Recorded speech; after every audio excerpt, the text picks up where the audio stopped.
Hi, fifth grade families. Here is a quick video on how you can talk to your student about a book that they are reading, and I invite you to read the same book, kind of like a book club. And in the description, you will find a list of questions that you can ask with any book that your student is reading at home. We have been reading the book Wonder. So you are reading the book, and I'm reading the book along the same time as you. And I want to share my 3 ideas that I got from the book, and then I want you to share your 3 ideas. And this just helps us keep track of what's happening in the book.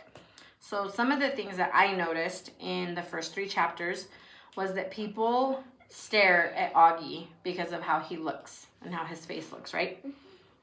And then another thing that I noticed too is that Augie has been homeschooled all of his life, and he's going to be starting at a school named Beecher Prep because his parents want him to go to school.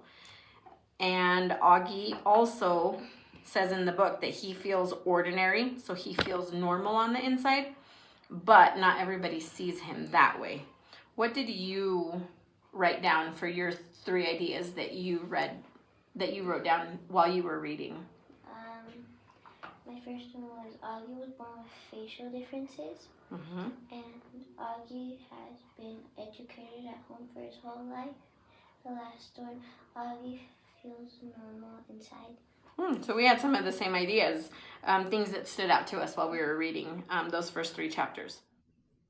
The second part to this activity is thinking of questions before you sit down and talk to your student, and put them in the position of one of the characters and ask them what they notice. So in this particular example, I would ask the student, how do his parents treat him at home?